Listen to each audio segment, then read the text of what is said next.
You don't live in America right now, right? So I'm in America right now. Okay, but you live in Africa also, yeah? Yes, I do. Correct? Yes, I do. Right, okay. All right, okay, so when you go... There's no black identity of goodness over there. Right, okay. Okay, point proven it. Cool. Here's where I was trying to go. I'm going to be very clear. So this is what I was trying to go to. I wasn't trying to turn it into a controversy. So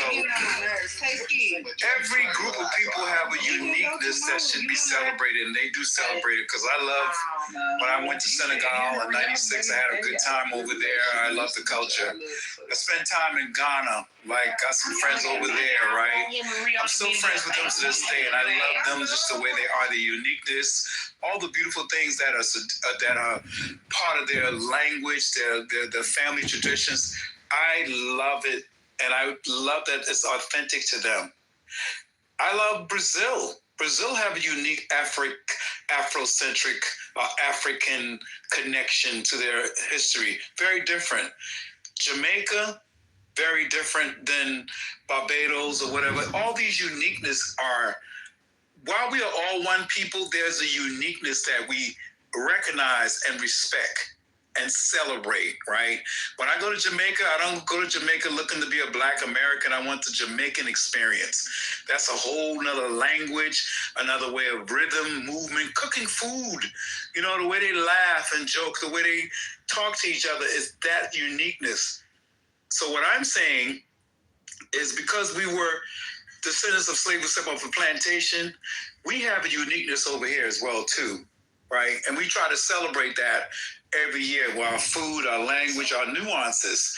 That distinguishes us from all these other groups, which gives us a culture, a distinction, right? Not better, right? But inclusive, right? Because in Charleston, where I'm from, we speak a certain dialect that sounds so similar to the Barbados patois, right? So New Orleans, what's up, baby?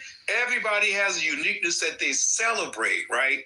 So when I said that about Black Americans have a unique. Anyway, that place is it South America? South Carolina. But listen, right. So you know that South. But let me finish. Okay. So what I'm saying, I didn't present this to be in competition with South Africans or Black Britain. No, listen. I'm telling you what I'm doing now, so don't tell me what I'm doing when I'm telling you what I'm doing. What I'm doing is actually celebrating. I'm celebrating uniqueness. So when I thought about the uniqueness,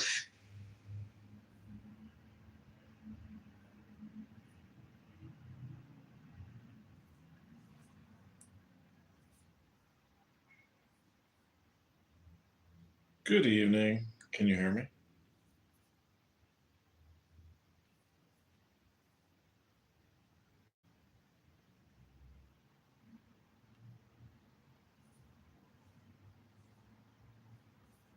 you don't know it.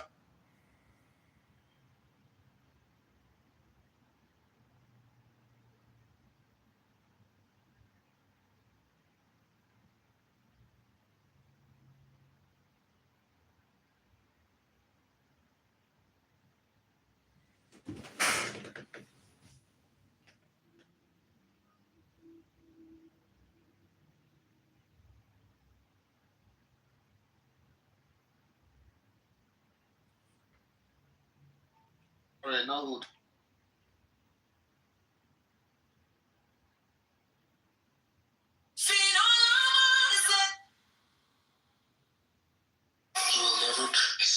Has roots that.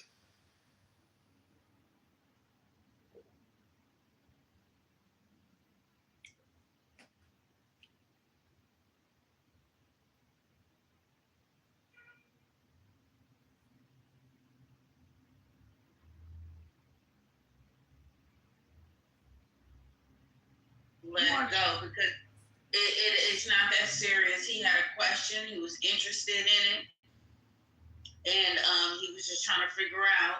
And I get what you're. A perfect being. Yeah, I agree. But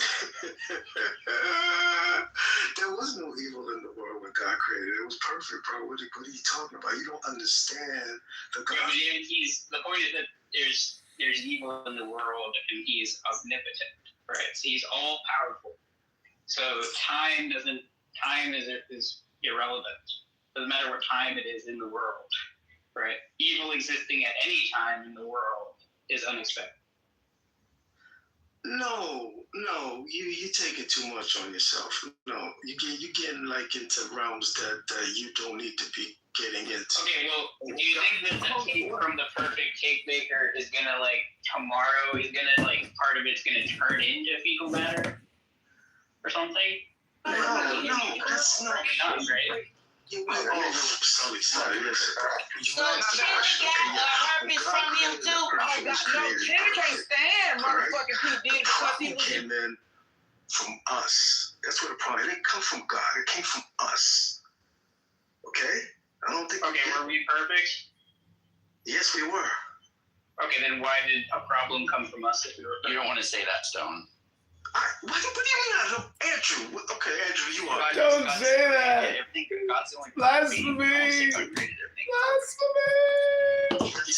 good, but he didn't say that we were perfect. Let's just say, I understand what he's saying, Andrew. When he says perfect, he means without flaw. That's without evil. Let's just say without evil. There was no evil in the world. That's fine. That's how I'm reading it. Right? But the point is that if we were good, you're saying well, look, evil showed up because of us, but you're saying we were very, very good. So why did evil show up because of us? Again, why are people trying to say tell me or say what I'm saying? What I'm saying is what I said. We were created perfect, right? And where did evil come from then? I'll answer that. So, well, first of all, the question of evil that's a whole nother topic. But that's what we're talking about. It's the problem of evil. What do you mean? That's argument. No, that's no. Yes, that is what we are talking about right now. Stone, I'll be so happy if you say this, brother. Say, listen, the whole thing about evil, let's put a pin in that. Let's table that for a couple hours. We're going to come back to it. The argument is called the problem of evil. You remember the whole cake thing I said, and the fecal matter is the evil, and that was one of my favorite things I've heard from you, Stone. That was awesome, bro. You're like, bro, you said that the world is okay. Let's say perfect, i.e. there's no evil at first, right? So first there's no evil, right? And we're not evil at all, right? But then somehow evil comes from us somehow. How's that happen? Why did that happen? Just cause? It's just cause, I guess. They just did it. They were just evil. Yeah. I mean, there's already evil in Genesis anyway, because the serpent is evil. Right? Yeah, because is the serpent evil before Adam and Eve ate the fruit? I assume he is. Was Lucifer right? Stone? Was Lucifer perfect when God created him? Because he's the first sinner, right? But if you say that he was perfect, why is a perfect being sinning? That's kind of weird. You see? Okay, you guys having a convo amongst yourselves? Is that what you're Okay, Where do I We're responding to you, bro. People are talking for me before I even get a chance to cross. He's asking you a question. Dude, he's asking you something in response to what you said. Yeah. But it's okay, brother. Stone, say whatever you want to say, brother. Say whatever you want to say. Go ahead. Say whatever you want Okay, to you said everything that God created at the beginning was perfect. That would include Lucifer. Lucifer would be a perfect being. Why did Lucifer sin if he's perfect? That doesn't make any sense to me. But go ahead. I'll listen. I'll shut up. Go ahead. All right. Cool. You sure? Yes. Shutting up now. Shutting up now. Okay. I'm going back to the whole where we were at with this whole thing with the cake, the maker, and the earth. Okay. Yeah, as I was saying, the problem came from us. With our perfection came something that God decided to give us, which is free will. Therein lies the problem that you're searching for, Mr. Sully. Okay? It's not with God. Again, it's with us. Yeah. Okay. Right. All right. But then, wait. But even if we have free will, right? Let's say we have libertarian, the most robust free will. You guys are making a position out of nothing. Just listen. We have. Let's say we have the most robust. Can you just listen first? Okay. All right. if you could return right. But go ahead. I am. I'm responding to you brought up free will as the reason. Okay. So let's say we have the most robust kind of free will that you can think of. So we really have this like fully free choice, to act as like a first cause of different possible actions. Okay. Think about how you have a free choice to do something incredibly disgusting to you, right? So you have a free choice to, go and swim in raw sewage right now if you want to, okay? Like you could go make that happen, right? You might get arrested or something, but I don't know. But you could make that happen if you really tried, okay? And the point is that, yeah, you're free to do that. You have the free will capacity to do that, but I wouldn't expect you to do that right now, right? Like I don't know. I think you seem relatively sane. I don't think you would decide to go and swim in raw sewage. And so the point is like, even if we have free will, if we are very, very, very good beings, right?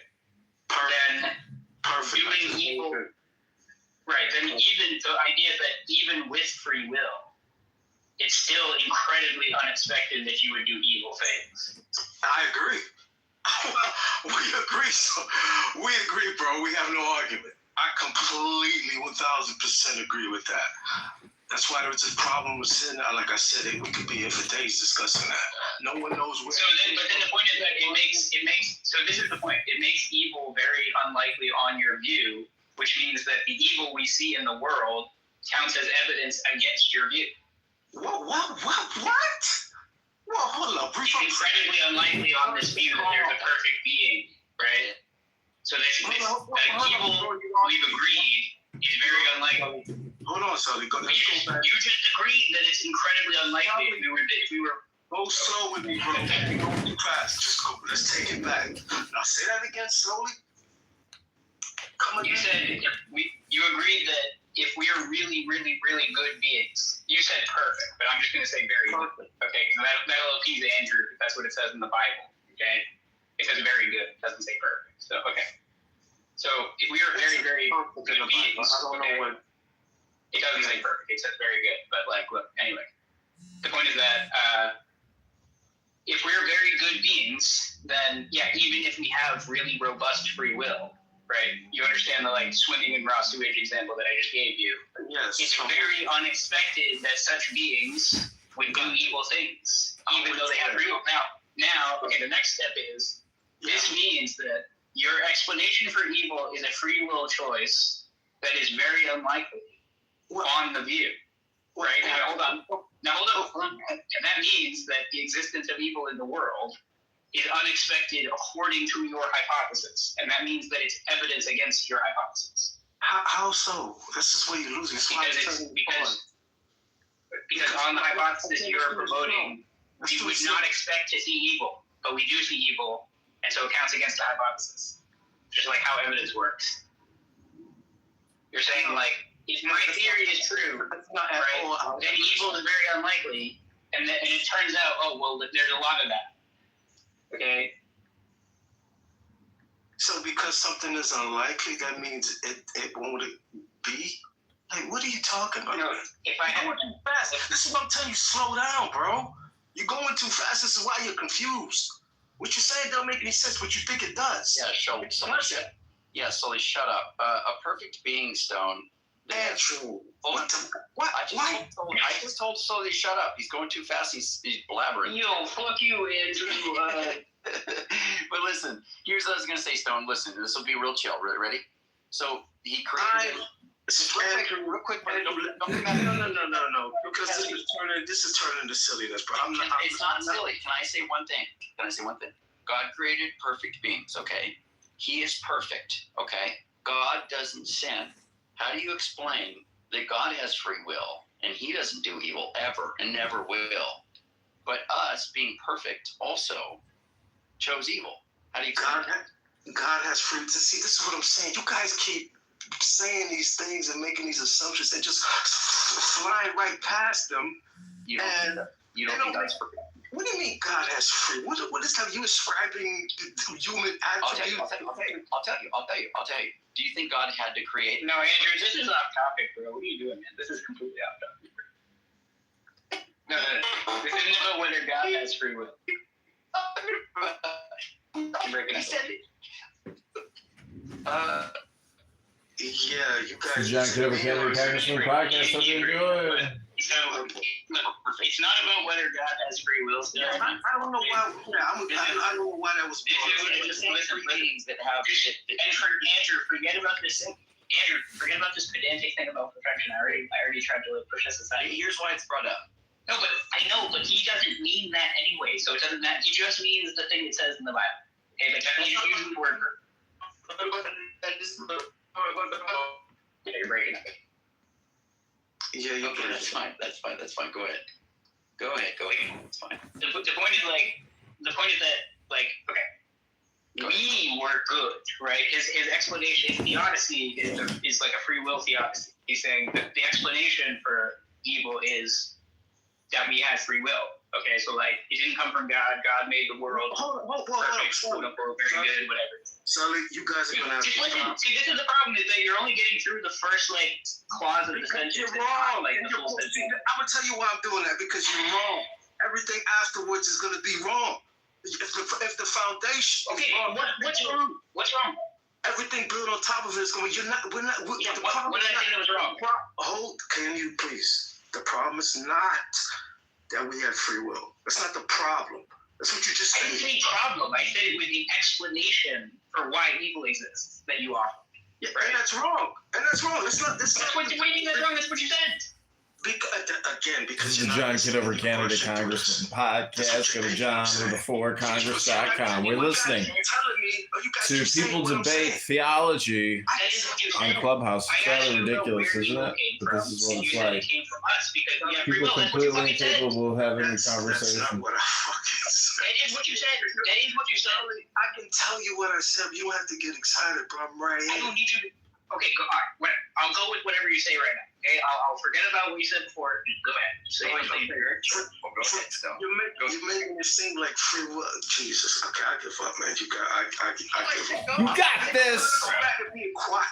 Like you interrupted me, right? Like I was in the middle of a sentence and you stopped. I know. So you better give me something, dude, because you interrupted. I lost my train of thought of what I was saying. So you better have something right now. What? I bet I'm up against it. So he's got the gun to my head. Okay, so I'll go. All right, look. So here's what I was saying, right? You're saying that evil exists because we have free will, and we decided to do it. Okay, well, what the fuck are you saying then? Okay, that's wrong. Evil doesn't exist because we have free will. Evil exists. Okay, why does evil exist? Why does evil exist? You gotta be quiet, and then you'll hear it, Sully. This is your problem. You're not listening. Evil exists because we chose evil. That's why it doesn't exist because there's free will. Evil exists because we chose it. Well, presumably we chose it with our free will, right? Like I don't understand. Choice and free will. Choice and free will are heavily interrelated with one another. So, no, I don't understand the distinction you're drawing at all. It seems like you are just appealing to free will. So, he just want to hear himself talk. That's all. Oh, okay. All right. Okay, cool. Yeah, there are other speakers on the stage. I'd like to address the topic at some point when you gentlemen are finished, talking over each other. Is this our hold on? Is this John Kitover? This is candidate John running in the 16th district against Darren LaHood for Congress. Are you actually running for Congress? Because you have pretty weird pictures. It seems like you might actually be doing that, which kind of scares me, John. If you actually start governing anywhere, I would be pretty concerned. Why I'm doing that? Because you're wrong. Everything afterwards is going to be wrong. Okay. Anyway, I'll just give that. I'll give one. Anybody who does, listen, Stone, mute your goddamn mic, okay? Anybody who does give the free will defense, which is not you, no, close your microphone. I'm not talking about you. I'm talking about anybody who does. You just mute up so I can make this fucking point, dude, please. Hello? Yes, thank you. Okay. I'm just saying, there's no motherfucker. I'm in the middle of talking. Okay. Mute. Just mute. bro, you don't even talk to me like that, bro. You really don't. I'm not talking to you. I was making a point about fucking people who give the free will defense. Can I just make my point, please? I'm not talking to you anymore. Is that okay? Like, Jesus Christ. Okay, so the people who give the free will defense, the point is that, if we are very, very good in the beginning, okay, it's not expected that very, very good people are going to do evil things, even if they have free will. So they can have robust free will, okay, as robust as you want to make it, right? And the point is that, you have that kind of free will towards doing all kinds of stuff, okay, that you're never going to do. That you have not an inkling to even think about it, okay? And so for very, very good creatures, this is what we would expect. And so, the narrative has the serpent coming in for doing, Judeo-Christian Genesis stuff, okay? And it seems like evil already exists before the fall of Adam and Eve in that story, unless you want to say the serpent is good, which that sounds like a more interesting version of the story. But, it seems like evil already exists. So, like, somebody already, does Lucifer have free will, or Satan, or whatever, the serpent, so is that all free will? And then the point is just like, okay, God wants to make creatures who have free will. He's a perfect being. I'm still expecting creatures, like even conditional on he's going to make creatures who have libertarian free will. I'm still not expecting them to do evil things. And again, we agreed on that point, bro. I was there with you. But then you threw something else in the mix. Then I'm saying once you agree to all that, then evil is really unexpected on your hypothesis. I still agree with you. It is unexpected. Okay, but then when we see evil, then it's evidence against the hypothesis. That's literally the next. I don't want nothing to you. You're doing it to me. But you're already accepting the whole argument, though, man, because you're just like what you didn't want done to you. All right, control that, bro. Like, dang. But again, like I said, I agree with you 1,000% with that. All right, but nevertheless, though it's unexpected, it is. It exists. It's there. Now, what you ought to do, not what we ought to do. Evidence against the hypothesis. That's the point. Instead of keep going around in circles saying, yes, unexpected, but then it doesn't prove anything. What we ought to do is try to figure out why it's there. That was look, if I said, look, think about it like this, right? I have a hypothesis, and it's that Bob, got murdered yesterday. Okay? Is it likely that we would see Bob walking around tomorrow on that hypothesis? No, that's right. Okay. Now, if we saw Bob walking around, let's say tomorrow we get together and we see Bob walking around, is that evidence against the hypothesis that he was murdered? I would say so, yeah.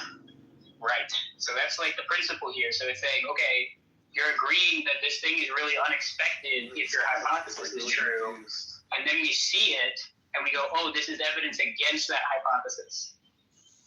No, but how is the evidence because something is unexpected?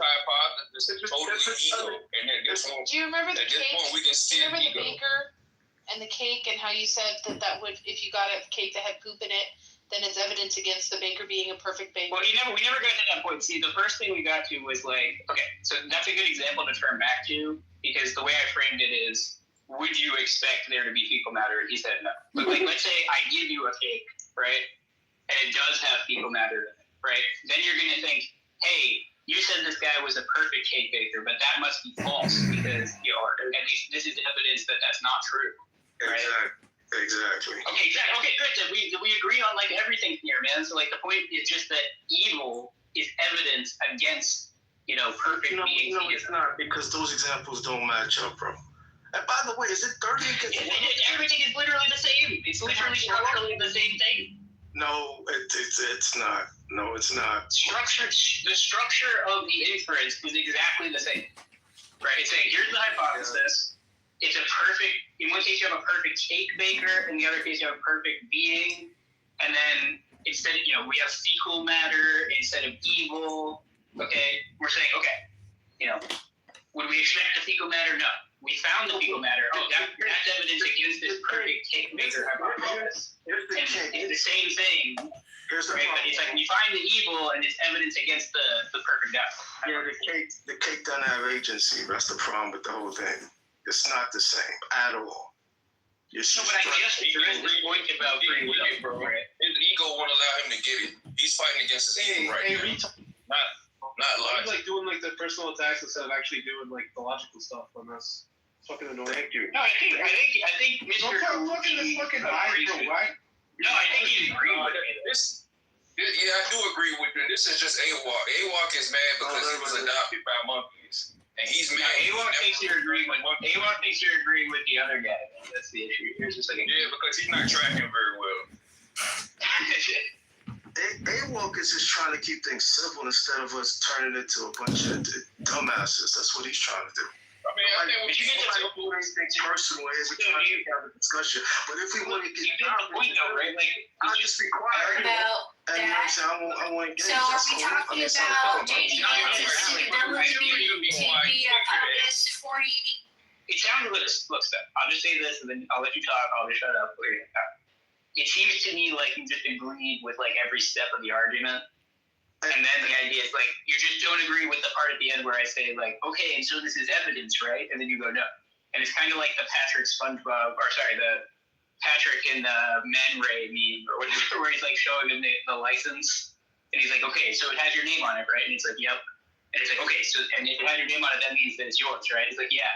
It's like, okay, so it's yours? He's like, no, it's not. You know, it's kind of like that sort of thing here. Because you're saying, yes, it's very unexpected on the hypothesis, and you're even agreeing, like, with the other inferences where it's like, you know, if I would expect not to find this, if the hypothesis were true, and I do find it, then that's evidence against, you know. I got you. Even speech against agents. Do you want us to get to like an understanding? I mean, I can do that. If that's what you want, or if you just want to, I don't know exactly what you're seeking here, but let me try. Okay, cool. All right, what is it you want me to understand? How about walk me through this step by step? I gave you a response to like the free will idea, and I gave you responses to. So in other words, what you're saying, the other ideas you brought up. So. God can't be real because there's evil in the world. That's ultimately the. It's an evidence. So I'm giving you the evidential version, which is just to say, like, look at all this evil. Look at all these fucking evil people doing evil shit for centuries, if not millennia. Evil, and also, you know, I don't know if you're a young earther or whatever, but you know, okay. So since about 4000 BC, there's been about, okay, so I'm just going to starting to count from like 4000 BC then, right? There's been about 105 billion humans. Well, no, 4000 BC is 6,000 years from today, right? 4000 BC is 6,000 years. Okay, all right, cool, yeah, cool. Right. So we got about 105 billion people. If they were to live an average of 40 years each and suffer for 15% of their lifespan, then you would get 630 billion years of human suffering time. So there has been like an absolutely immense degree of both human and animal suffering, even if we're younger, even if we're using young Earth dating, okay? And that is all just like incredibly unexpected. We would not expect to see that kind of thing, you know, on a perfect being hypothesis, at least a priori. And so the point is that the fact that we see that is evidence against the hypothesis. Okay, we would not expect to see that on a perfect being? Is that what you said? On a perfect being? If there is a perfect being, yeah.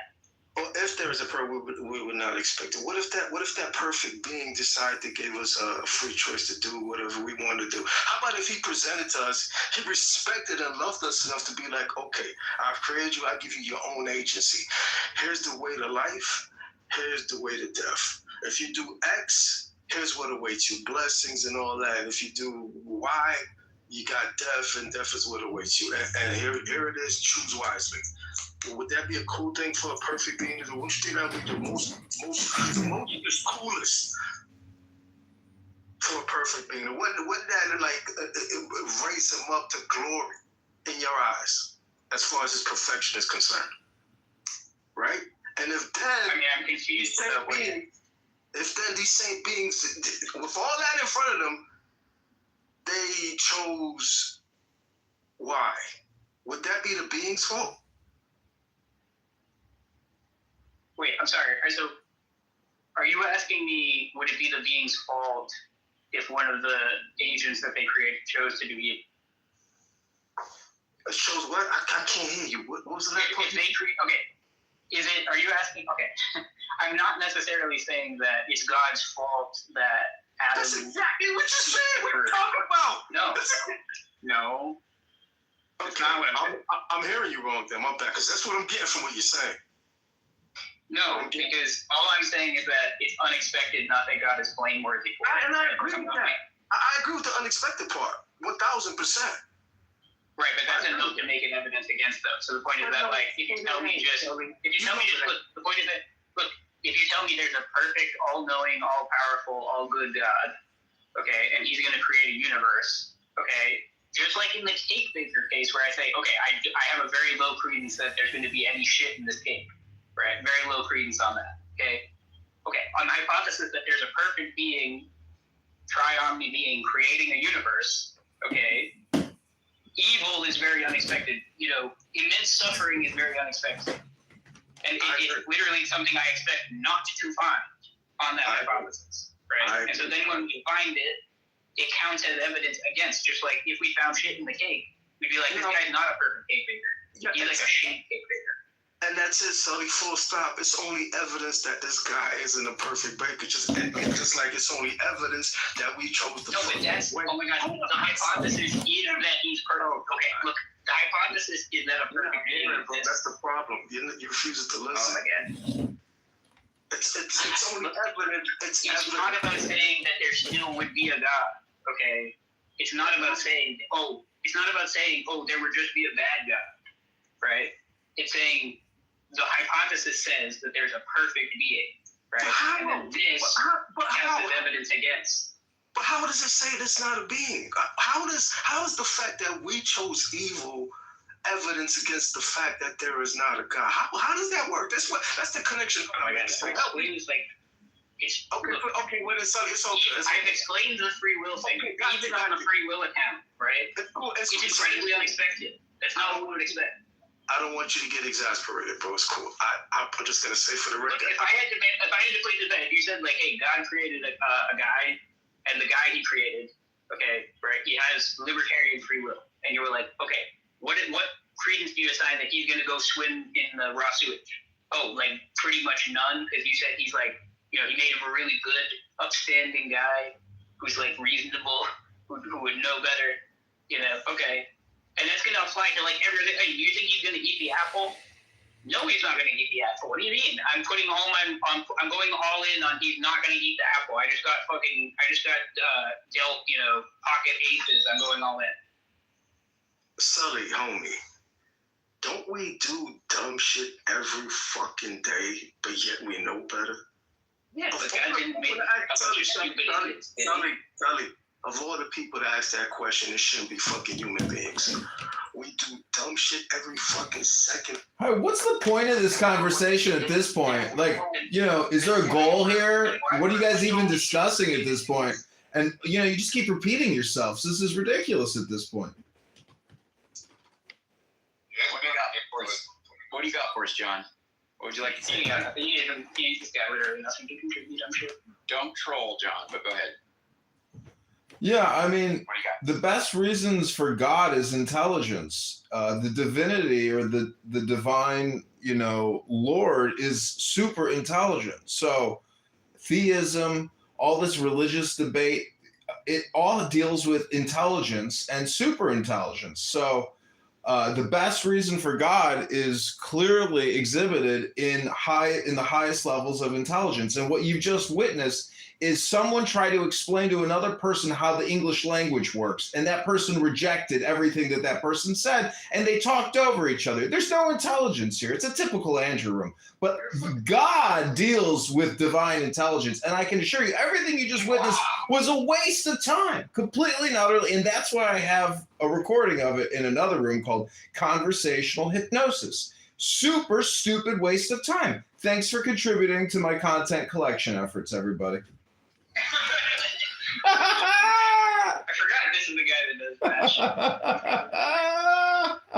Anyway, I'm not psychosis there. I'll go ahead. Andrew, you should let me run this on you because I don't think you have any good responses to this either, and you're kind of just sitting here stewing in this guy's like defeat. I don't have a good response. Andrew just sitting here going like, damn, this guy hasn't even learned yet. I'm not saying that. I think it can count as evidence. That's fine. Okay, but like, there's a lot. Not cool, bro. I got a great response to it. I mean, is it more like? Did you hear the thing about the 630 billion years of human suffering? Yeah. I mean, oh, okay, not me. Sorry. I do think there's some mitigation to all that, though. So, I mean, I don't think it's just flat out no good explanations for it, So, I mean, I do think the sheer scale and maybe the quality of the suffering. You think you could have taken off maybe like a billion years, so maybe like 10 of those 630 billion years?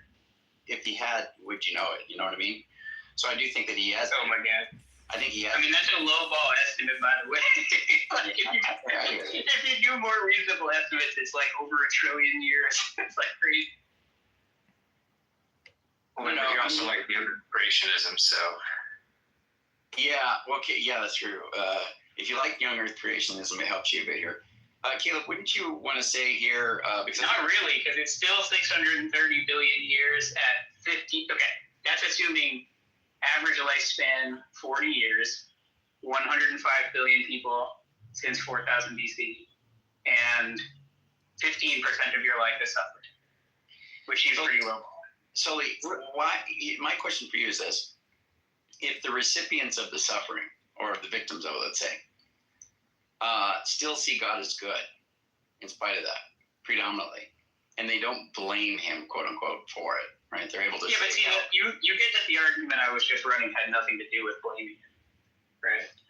It was just that it's like it's something you wouldn't expect to do. It's the same as it's not even just like I shouldn't even just phrase it as unexpected or wouldn't expect. It's that you expect not to, right? Which is like the cake baker case, right? Like it's like, yeah, perfect cake baker. I'm not expecting there to be like, feces in here. And it's the same kind of thing here. It's like, okay, perfect being, creating a world, creating beings, creating libertarian agents.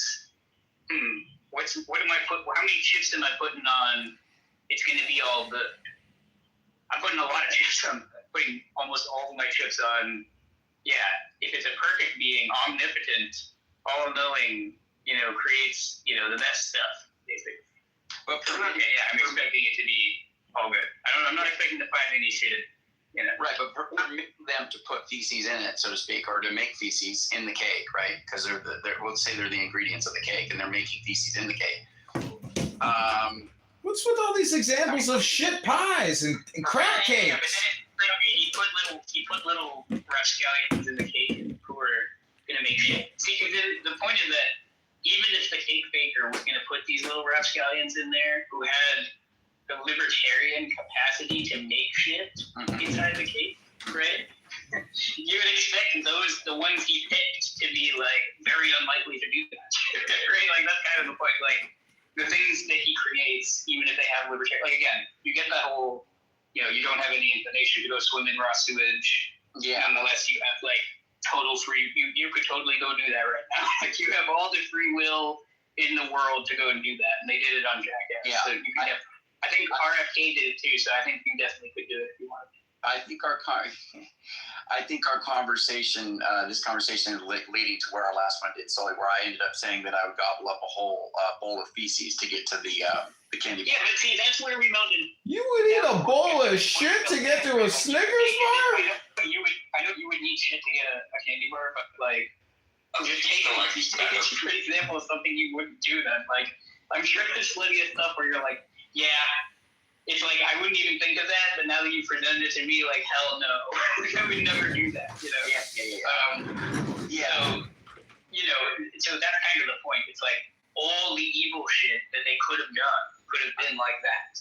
Yeah, but I think having each to them, by the way, I mean, like, so like from their perspective, it's like, why the fuck would I ever do anything evil? Like, what? Yeah, I could. Why would I do it? You know. But I think in spite of the strong draw is part of why faith pleases God, and why it is a genuine relationship. Why is there a strong draw? Because, well, there's a strong draw. That's like the whole point, right? God wouldn't create you with a strong draw to do evil. God wouldn't create with a strong draw to do evil. So that makes no sense.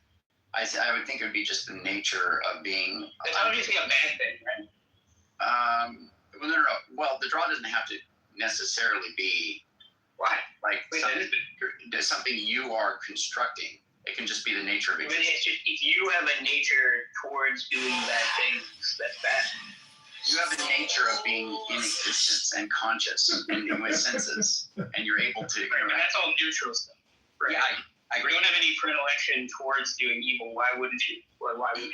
Like, if anything, like, the best thing you want to shoot for here is like, well, for some reason he had to make it 50-50. You know, but that seems like that doesn't seem very defensible. In light of all this other stuff that we're not like 50-50.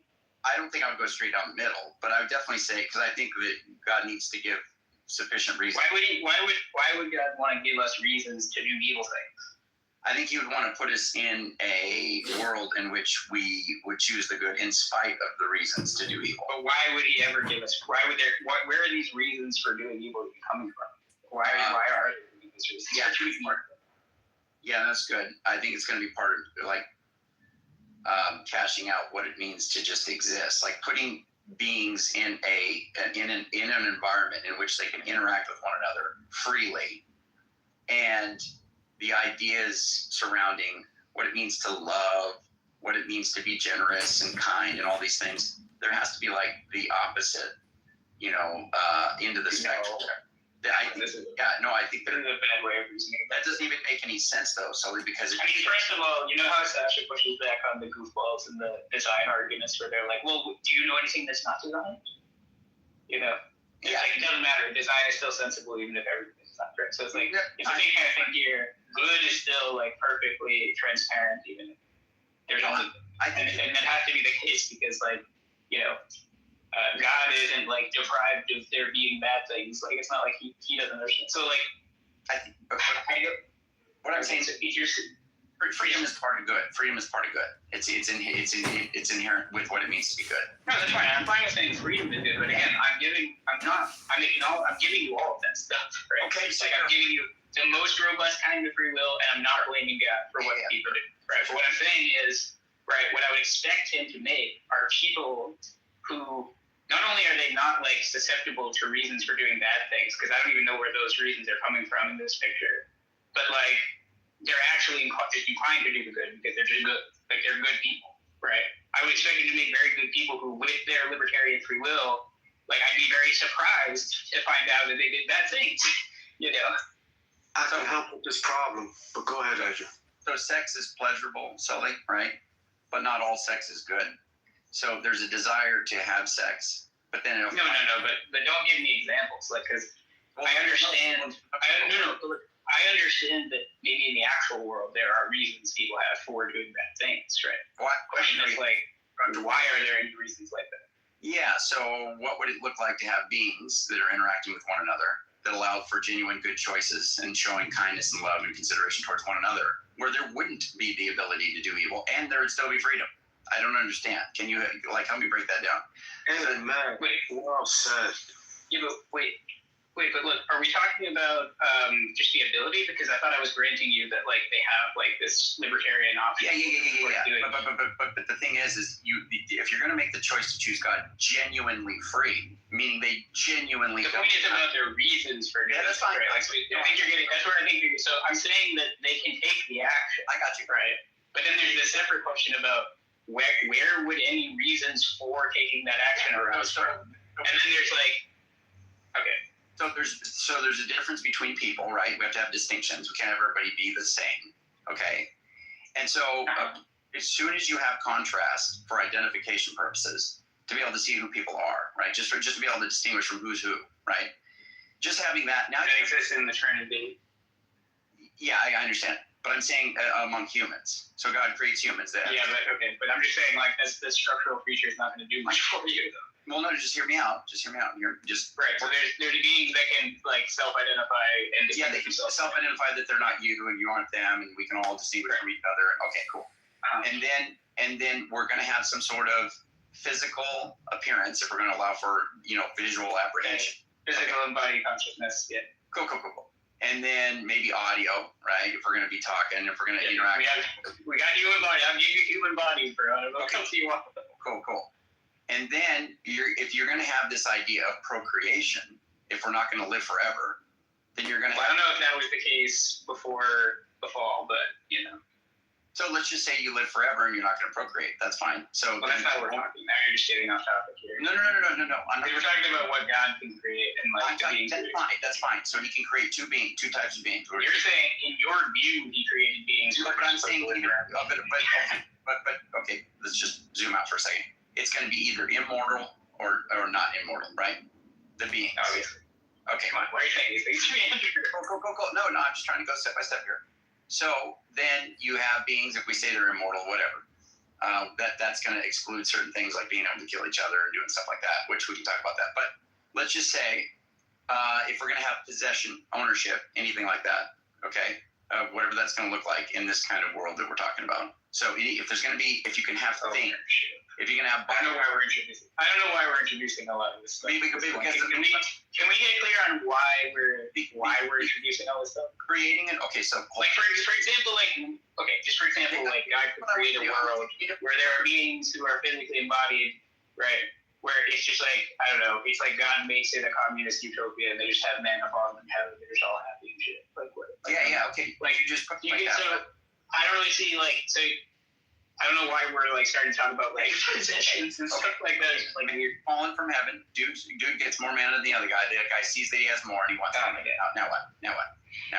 Andrew, again, the point is like, okay, imagine he creates like a lot of really good people and then they all realize and they're all like very smart and they're like, oh, like it's okay if that guy realize but they're free because this stuff falls from heaven and I can just get however much fucking man I want because it's falling from goddamn heaven. It doesn't matter that guy has one. Okay, like we're just gonna.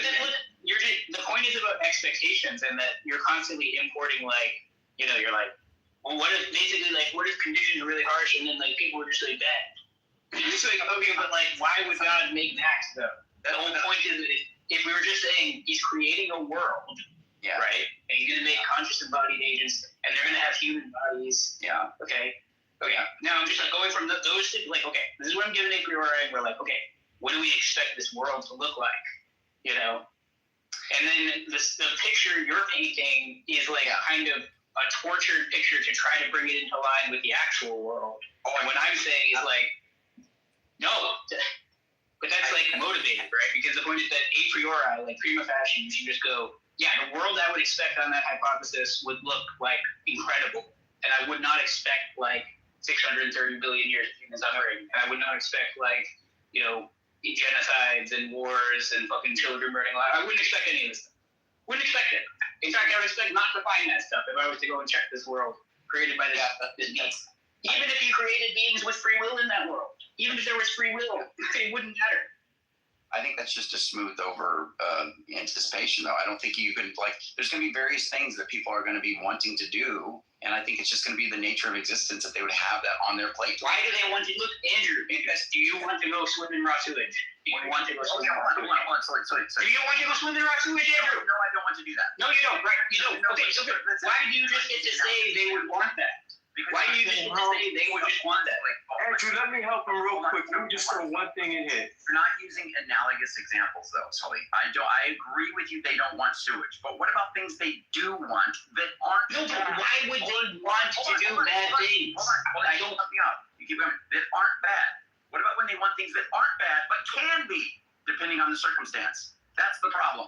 These are things that are not a problem to want, but given the circumstance that you find it in, it can be a problem. Right, so the particular thing is that. Right, like look, the particular this is just a word game, man. You're saying like I have to answer your seeking, sir. I've been waiting for like 10 minutes, bro. I have to answer from you. Okay, never mind, man. I can So It's all good, brother. You my brother anyway. It's all good. Go ahead. Just don't lay your thing out. Go. No, he doesn't want to hear, man. He's already. Just go ahead, man. You just go ahead. I gave you an opportunity to speak before, and you didn't say anything, and now I'm talking to Andrew. No. Go ahead. This is about the particular problem that you keep repeating because you're like you weren't expecting. You're missing out one thing, bro. Go ahead.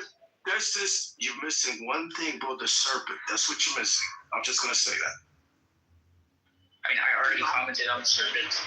The serpent doesn't change anything. It changes everything. You're adding. It literally changes. It literally changes nothing. You're just kicking the can down the road to why the serpent did something. That's right. No. What? What? You're opening up a whole new door that we don't want to. It's literally just going to be the same thing, but at the level of why did the serpent do that thing? It's not even a different argument. No, Sully, you keep asking why is it that these beings in this perfect world would want to do X, Y, Z, and I'm telling you, there's something you're missing in that whole thing. It was the serpent out there enticing them to do that.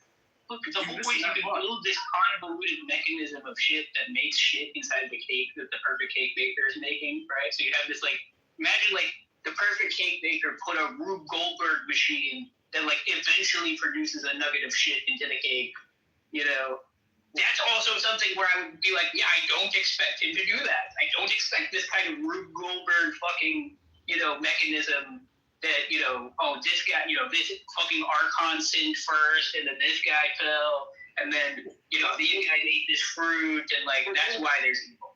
They did expect Satan. They were warned about Satan. And not only that, there was a tree in the car. Bro, that's a whole bunch of shit you're missing here. But it's all good. Well, they weren't warned about Satan. Okay.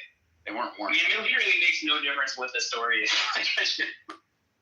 But that's a problem. If you just don't want to accept it, that's another problem. That we're just being a dead horse. Well, the problem is that you already accepted the whole argument. And Stone, where are they warned about Satan?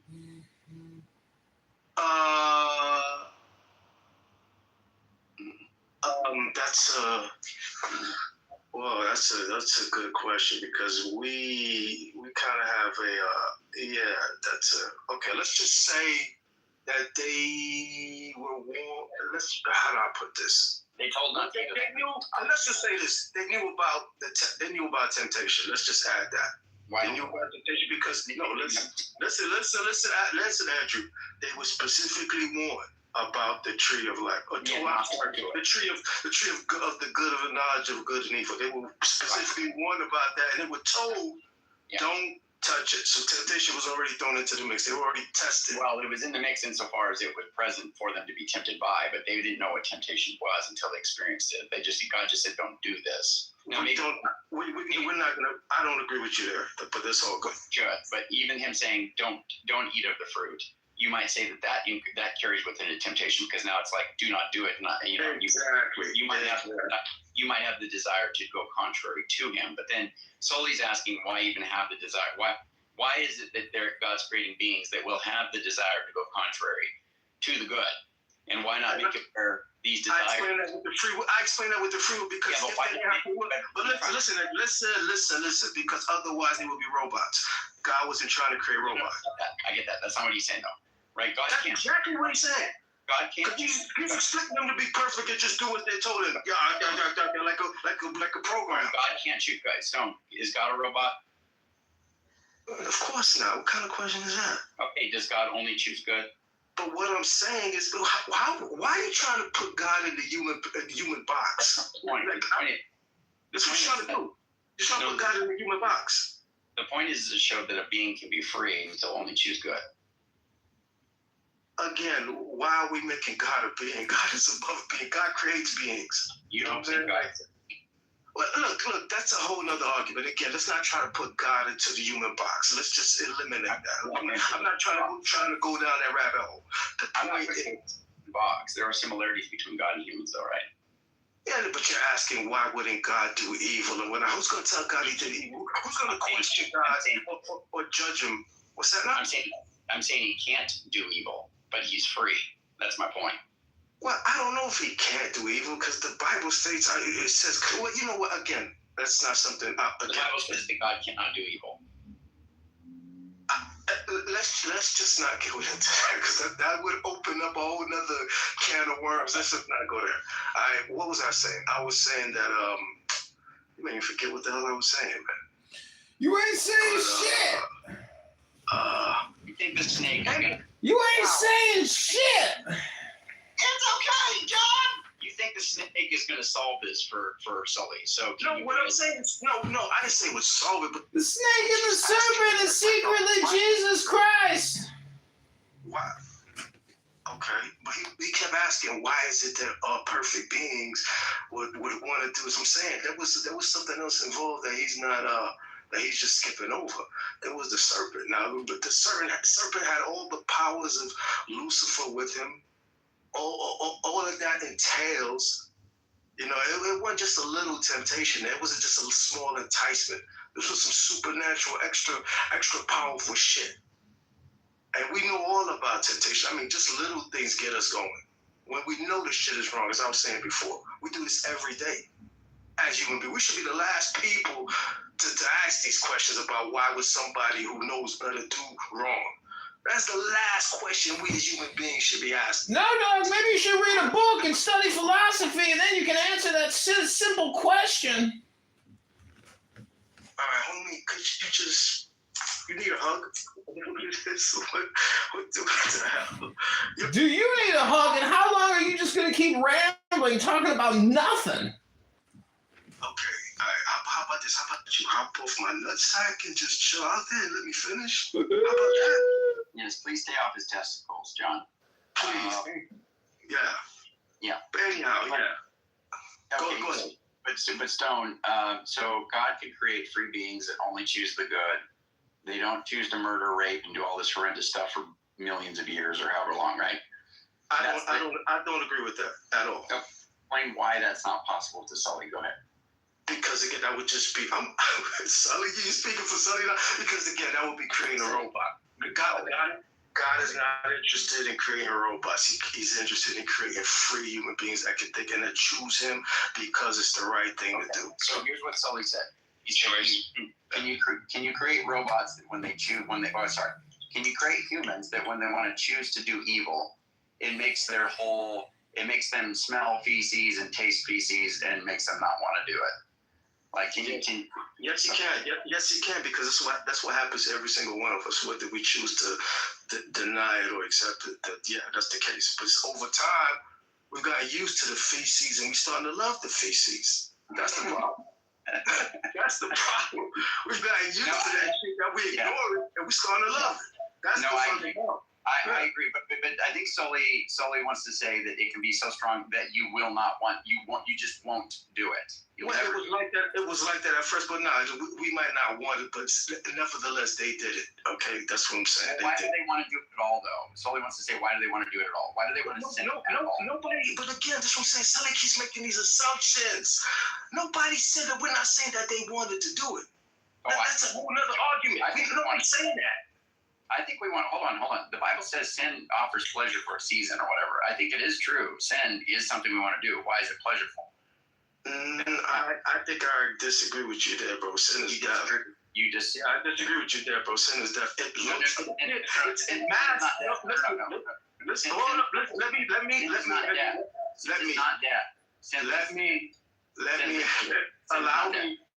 allow me, bro. What sin does, it masquerades as pleasure. It gives this appearance of, but it's all a fucking trick. But that's the point. It's all a mirage. It ain't pleasure. So to say sin is not pleasure. What's a mirage? It is pleasure. No, I disagree with you there, bro. What do you think pleasure is? It's not sin.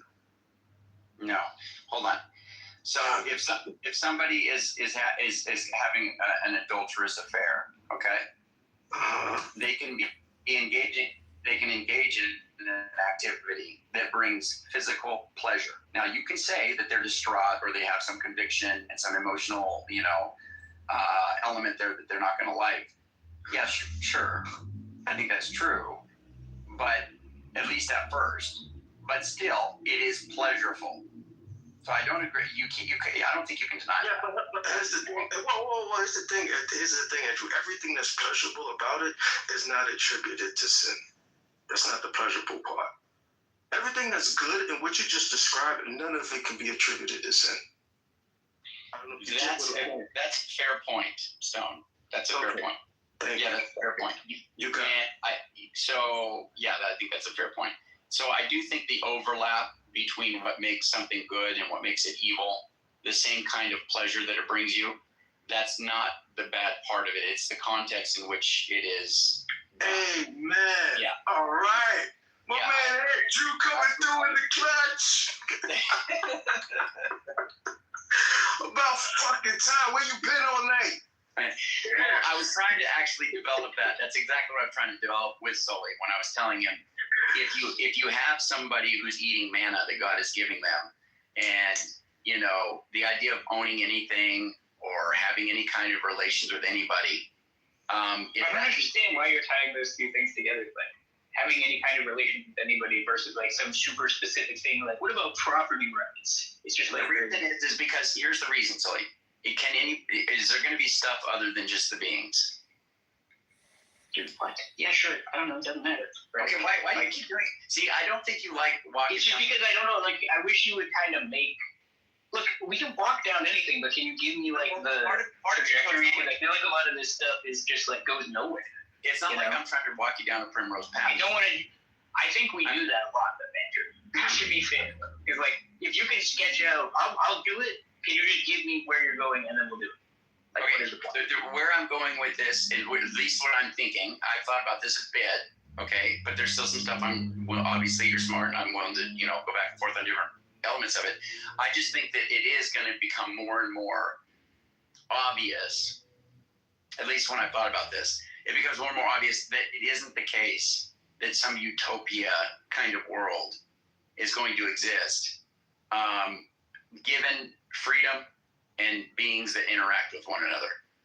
But I mean, the point is like, just imagine that, okay, it can be state of nature or whatever you want, okay?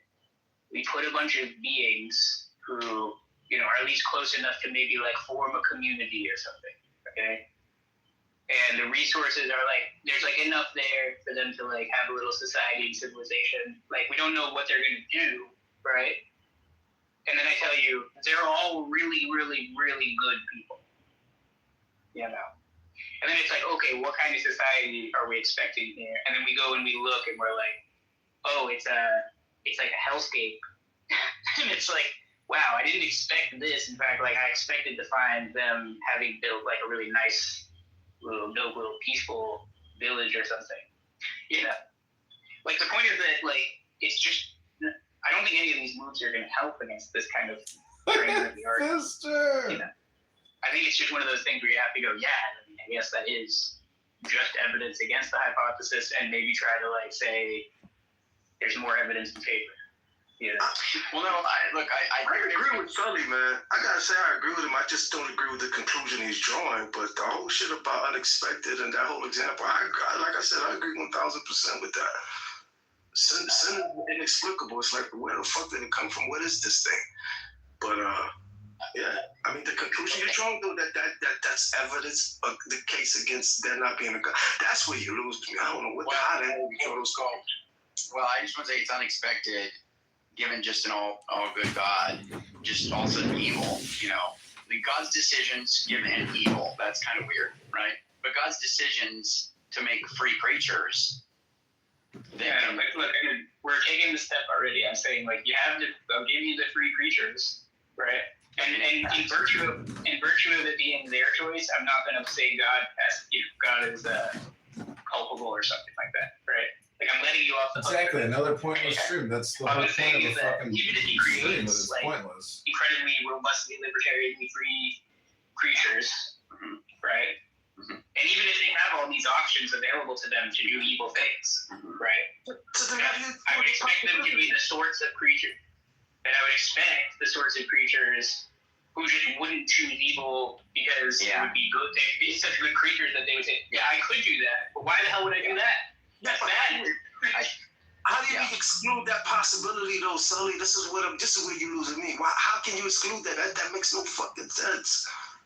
Oh, again. Because Sully, listen, don't oh my God me. it's not an exclusion, right? The whole point is that, hey, there's certain, I'm saying, yeah, maybe they just turned out bad or something. Maybe they just, they are really good. And like, even though they just, like Andrew just did decide to go swim in the raw sewage tonight, I guess. It's like, oh yeah, I'm not saying like a deductive argument that Andrew can't decide to go do that, but I would be like, I think the possibility exists, Sully. Please, does it exist? That possibility. yes. Okay. That's like the whole point of me granting them the free will. What are we arguing here? Then, if the possibility exists, because he's saying we're arguing about evidence. It's like this, Stone. You're never gonna say, okay, the possibility exists, but you're never going to say, hey, let's get 50 people together and all defecate in each other's mouths and break each other's arms and slit each other's throats. I mean, yeah, sure, somebody might do that. Like, there's an easier example. It's just like, say you went to a magic show, right? And you're like, and I'm like, okay, is it possible that last magic show, is it possible that one was like actually real magic? And you might go like, yeah, it's possible. I mean, it was still probably just a card trick, it's really unlikely that it was real magic. But I mean, it's possible that one trick was real. Like, No. Of course it is. Of course it's possible. I know there's like, Well, people on my YouTube live stream are saying that this is just another pointless live stream about nothing. And I gotta agree, this is a total waste of time as usual. You guys believe in, people doing magical shit anyway. Crazy. It's called supernatural, bro. Get it right, not magical. Stone, I'll let you pursue this. I want to hear Caleb. Well, it's literally, I was talking about a magician, so it was like literally. So I think the issue is going to be uniformity. The uniformity of like our existence. I'm out of there. We're going to your tithing, do all the things, and then have a change of heart or a change of mind, and say, you know what, this cat. Just hold on. This is in general. This is not specific to the topic that we're discussing. I'm just pointing out how you can hold both of these positions simultaneously. Okay, this is the Tao Book of Meditation.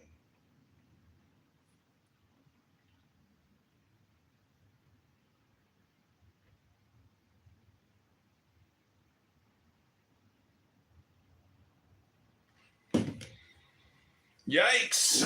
Some people take their religion a little too seriously. I mean, I guess you can't take it serious enough, but you see what I'm saying, where it's like they're just having, would you call that logical syllogisms? They're just having like logic arguments about the arrangement of words. I don't know. This is the Tao Te Ching. Oops, I dropped this plant in my olive oil. What happens if you drop rosemary leaves in? And is synonymous with suppleness, adaptability, endurance. Anyone who has seen a Tai Chi or Aikido master doing, not doing, will know how powerful this softness is. Lao Tzu's central figure is a man or woman whose life is in perfect harmony with the way things are. This is not an idea, it is a reality. I have seen it.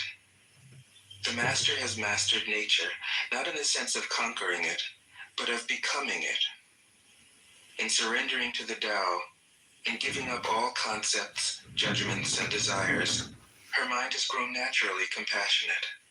She finds, deep in her own experience, the central truths of the art of living, which are paradoxical only on the surface. That the more truly solitary we are, the more compassionate we can be. The more we let go of what we love, the more present our love becomes. The clearer our insight into what is beyond good and evil, the more we can embody the good. Until finally she is able to say, in all humility, I am the Tao, the truth, the life.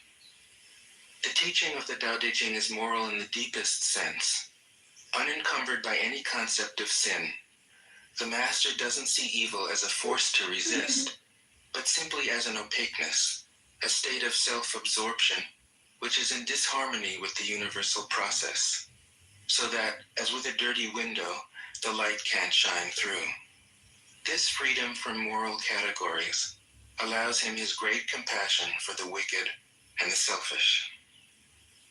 Thus, the master is available to all people and doesn't reject anyone. He is ready to use all situations and doesn't waste anything. This is called embodying the light.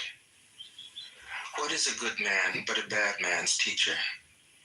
What is a bad man but a good man's job? If you don't understand this, you will get lost, however intelligent you are. It is the great secret. The listener will notice that in the many passages where Lao Tzu describes the master, I've used the pronoun she at least as often as he. The Chinese language doesn't make this kind of distinction. In English, we have to choose. But since we are all potentially the master, since the master is essentially us, I felt it would be untrue to present a male archetype, as other versions have ironically done.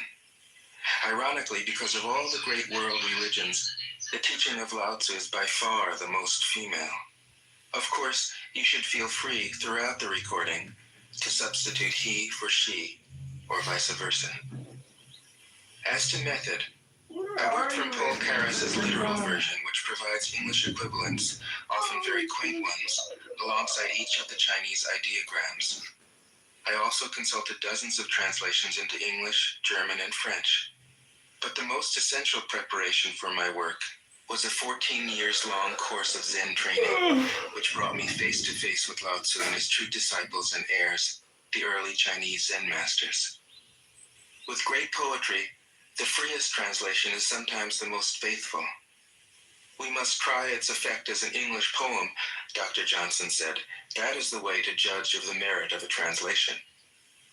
I have often been fairly literal, or as literal as one can be with such a subtle, kaleidoscopic book as the Tao Te Ching. But I have also paraphrased, expanded, contracted, interpreted, worked with the text, played with it, until it became embodied in a language that felt genuine to me. If I haven't always translated Lao Tzu's words, my intention has always been to translate his mind. Describing the indescribable, teaching the unteachable, pointing the way to the way. What does Lao Tzu think he is doing here? It can't be done. No way. Hence, Po Chu-yi, poet and stand-up comedian, wrote, "He who talks doesn't know, he who knows doesn't talk." That is what Lao Tzu told us in a book of 5,000 words.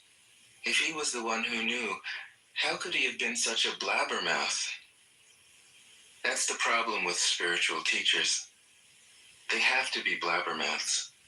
But their words are, in the traditional Buddhist metaphor, fingers pointing at the moon. If you watch the finger, you can't see the moon. How meticulous the great masters had to be. A monk asked Matsu, "Why do you teach mind is Buddha?" Matsu said, "To stop a baby from crying." The monk said, "When the crying has stopped, what then?" Matsu said, "Then I teach, not mind, not Buddha." The monk said, "How about someone who isn't attached to either?" Matsu said, "I would tell him, not beings." The monk said, "And what if you met a man unattached to all things? What would you tell him?" Matsu said, "I would just let him experience the great Tao." In fact, the truth is right before our eyes, right under our noses. So simple that every child understands it. And yet, as Bankei said, the farther you enter into it, the deeper it is. Where is the way to the way? What a question. Still, for complicated minds, drastic measures are needed. Lao Tzu's book was written as a response out of grandmotherly kindness. According to the oldest biography, Lao Tzu lived for a long time in the country of Chu, but seeing its decline, he departed. When he reached the frontier, the guard said, Since you are going away, sir, could you write a book to teach me the art of living? Thereupon, Lao Tzu wrote his book about the Tao and departed. This is legend, but it is an accurate description of the way in which true teaching happens. He who knows doesn't talk, but words are no hindrance for him. He uses them as he would use gardening tools. When someone asks, he answers.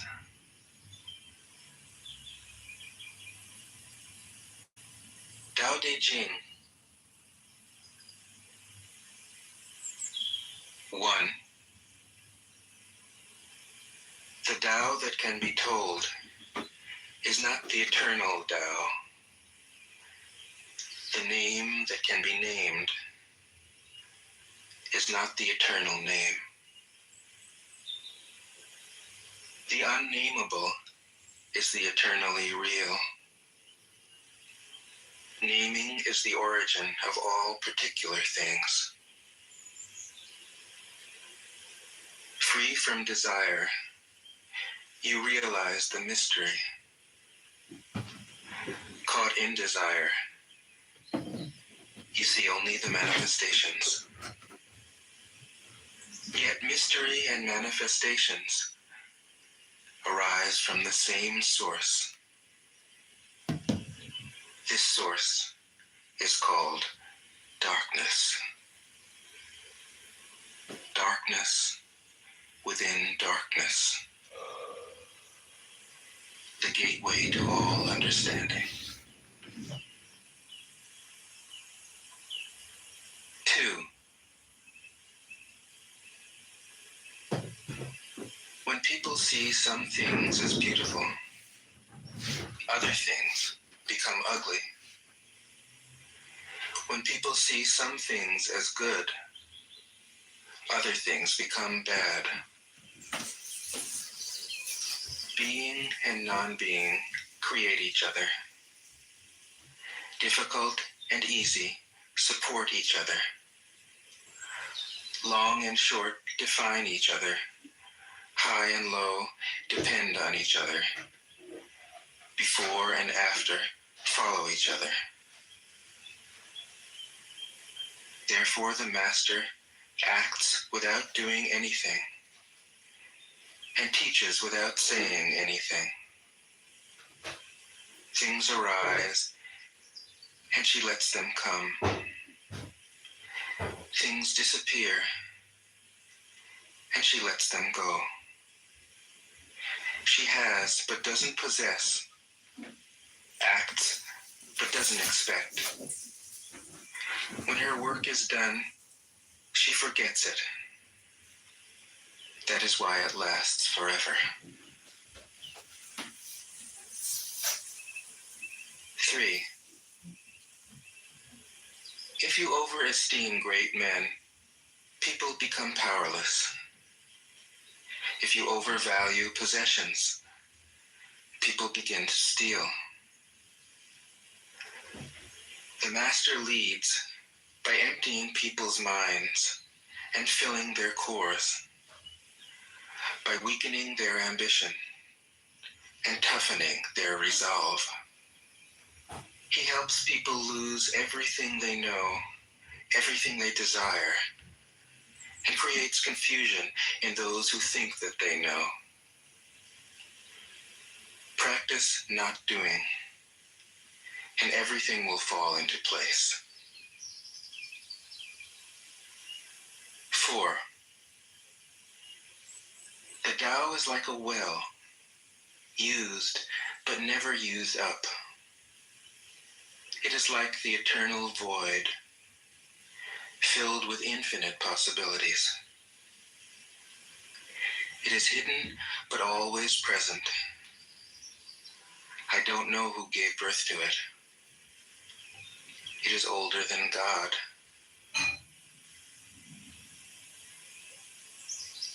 5. The Tao doesn't take sides. It gives birth to both good and evil. The master doesn't take sides.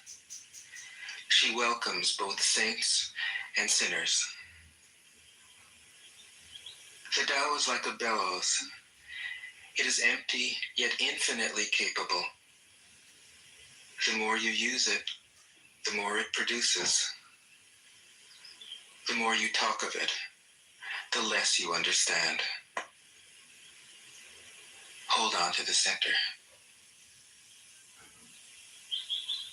6. The Tao is called the Great Mother. Empty, yet inexhaustible, it gives birth to infinite worlds. It is always present within you. You can use it any way you want. 7. The Tao is infinite, eternal. Why is it eternal? It was never born, thus it can never die. Why is it infinite? It has no desires for itself, thus it is present for all beings. The Master stays behind. That is why she is ahead. She is detached from all things. That is why she is one with them. Because she has let go of herself, she is perfectly fulfilled. 8. The Supreme Good is like water, which nourishes all things without trying to. It is content with the low places that people disdain. Thus, it is like the Tao. In dwelling, live close to the ground. In thinking, keep to the simple. In conflict, be fair and generous. In governing, don't try to control. In work, do what you enjoy. In family life, be completely present. When you are content to be simply yourself and don't compare or compete, everybody will respect you.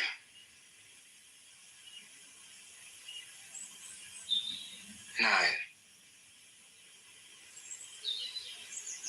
Fill your bowl to the brim, and it will spill. Keep sharpening your knife, and it will blunt. Chase after money and security, and your heart will never unclench. Care about people's approval, and you will be their prisoner. Do your work, then step back. The only path to serenity. 10. Can you coax your mind from its wandering and keep to the original oneness? Can you let your body become supple as a newborn child's? Can you cleanse your inner vision until you see nothing but the light? Can you love people and lead them without imposing your will? Can you deal with the most vital matters by letting events take their course? Can you step back from your own mind and thus understand all things? Giving birth and nourishing, having without possessing, acting with no expectations, leading and not trying to control. This is the supreme virtue.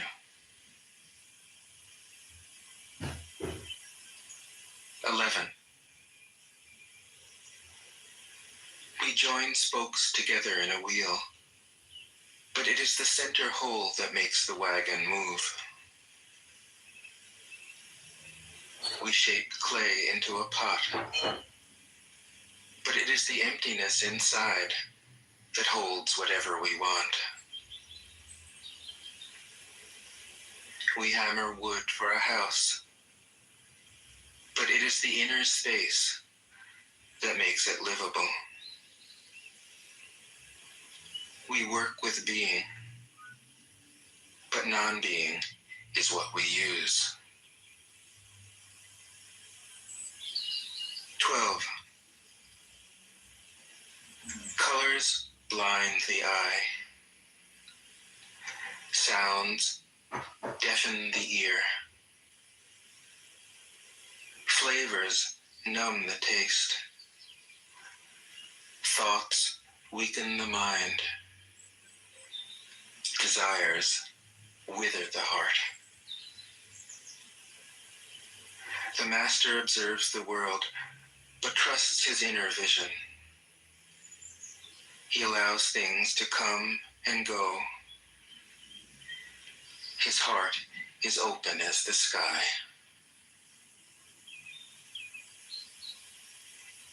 13. Success is as dangerous as failure. Hope is as hollow as fear. What does it mean that success is as dangerous as failure? Whether you go up the ladder or down it, your position is shaky. When you stand with your 2 feet on the ground, you will always keep your balance. What does it mean that hope is as hollow as fear? Hope and fear are both phantoms that arise from thinking of the self. When we don't see the self as self, what do we have to fear? See the world as yourself. He was encouraged politics. Bro, can I just make my point? Have faith in the way things are. So if I could just make my point. So the framework that I'm utilizing here to say that the man... Then you can care for all things. 14. Look, and it can't be seen.